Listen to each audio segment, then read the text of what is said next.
మన రాష్ట్రానికి విజయవాడ నగరం రాజధాని, పక్కనే ఉంది అమరావతి. మరి అలాంటప్పుడు ప్రధాన నగరమైన విజయవాడకు, ఆంధ్ర రాష్ట్రానికి చెందిన ప్రధాన నగరమైన విజయవాడకు ఇంత నష్టం జరిగితే మరి పాలకులు ఏం చేస్తున్నారు?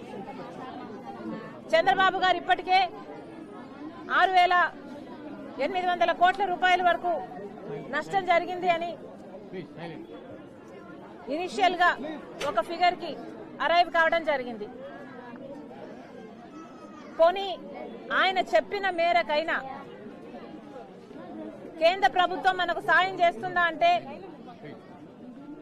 వాళ్ళ టీంలు వస్తున్నారు, అంచనాలు వేసుకుంటున్నారు, వెళ్ళిపోతున్నారు తప్పితే ₹1 అంటే ₹1 కూడా ఇంతవరకు సాయం చేసింది లేదు. ఎందుకు ఇంత చిన్న చూపు అని అడుగుతున్నాం. పక్కన బీహార్ కు 10,000 కోట్ల రూపాయలు ఇచ్చారు, మరి ఆంధ్ర రాష్ట్రానికి ఎందుకు ఇవ్వటం లేదు? ఆంధ్ర రాష్ట్రం ఈరోజు బీజేపీ పార్టీకి ఎంపీలను ఇస్తే కదా ఈరోజు బీజేపీ పార్టీ అధికారంలో ఉంది. మరి అలాంటప్పుడు ఆంధ్ర రాష్ట్రం పట్ల మీకు ఎందుకింత సవతి తల్లి ప్రేమ, ఎందుకింత చిన్న చూపు? ఇది ఆంధ్ర రాష్ట్రాన్ని అవమానించడం కాకపోతే ఏమిటి అని అడుగుతున్నాం. మోడీ గారు ఎక్కడెక్కడో తిరుగుతున్నారు, మన రాష్ట్రానికి ఎందుకు రావటం లేదు? ఆంధ్ర రాష్ట్రంలో ఎందుకు అడుగు పెట్టడం లేదు? మీరు ఇదివరకు ఇచ్చిన హామీలన్నీ తొంగలో తొక్కారు కాబట్టి ఇప్పుడు వచ్చి హామీలు ఇచ్చినా కూడా వాటికి విలువ ఉండదు కాబట్టి మోడీ గారు మన రాష్ట్రానికి రావటం లేదా?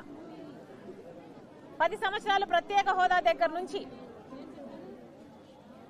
2 కోట్ల ఉద్యోగాలు సంవత్సరానికి వరకు ప్రతిదీ అన్నిట్లోనూ మోసం చేశాడు మోడీ గారు.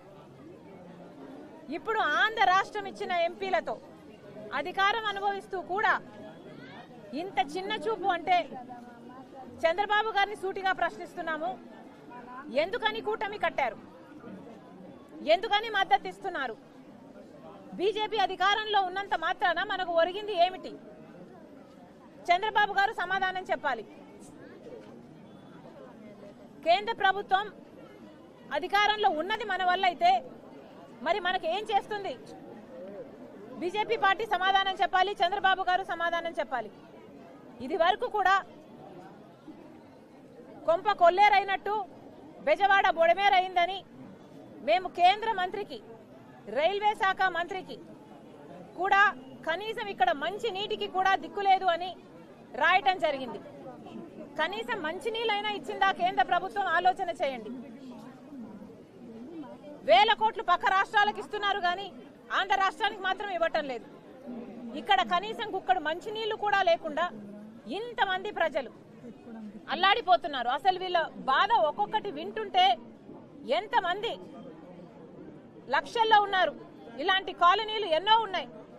వీళ్ళు చెప్పేదల్లా అమ్మా నీళ్లు వచ్చేసాయి, మేము ఏది సర్దుకోవడానికి వీలు లేకుండా మేము అన్ని వదిలేసుకొని వెళ్ళిపోవాల్సిన పరిస్థితి వచ్చింది, మేము అన్ని వదిలేసుకొని కట్టుబట్టలతో వెళ్ళిపోవడం జరిగింది.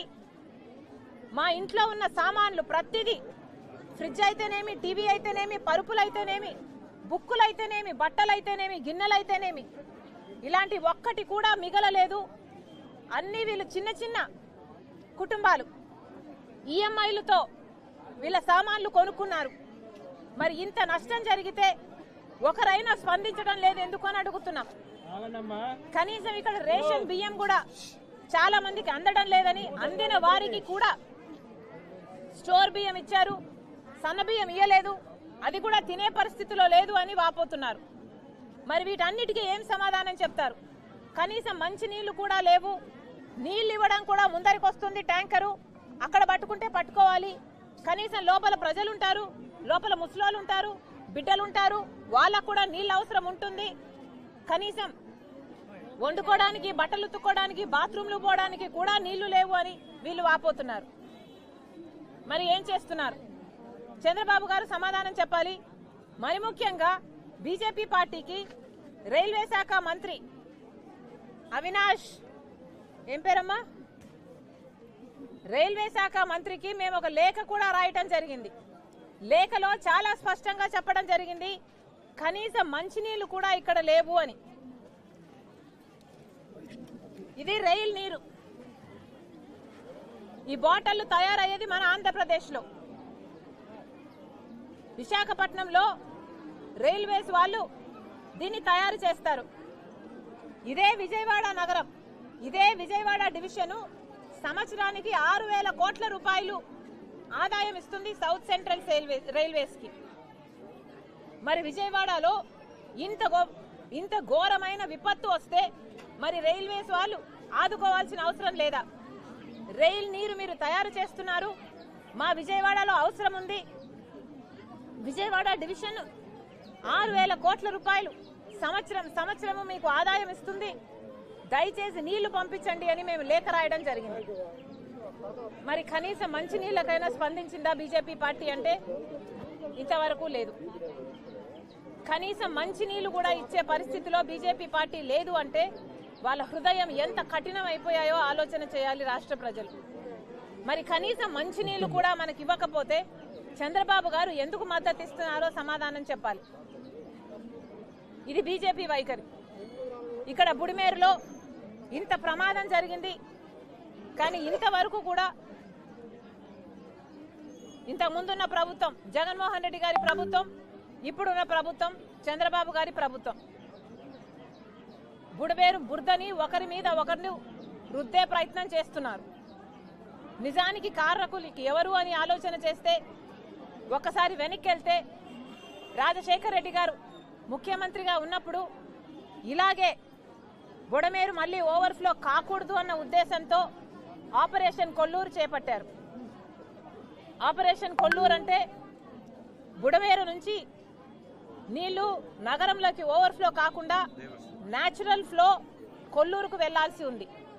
కానీ ఆ కొల్లూరు రూట్ మొత్తం ఆక్రమణకు గురై, ఎన్క్రోచ్మెంట్స్ గురై ఈరోజు బ్లాక్ అయిపోయింది. కాబట్టి ఆ రోజు వరద వచ్చింది అని రాజశేఖర రెడ్డి గారు గ్రహించి ఆపరేషన్ కొల్లూరు చేపట్టారు, కొల్లేరు చేపట్టారు.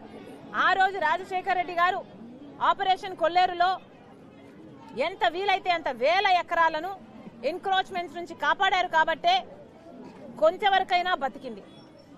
కానీ తర్వాత చంద్రబాబు గారు ముఖ్యమంత్రి అయ్యారు, జగన్మోహన్ రెడ్డి గారు ముఖ్యమంత్రి అయ్యారు.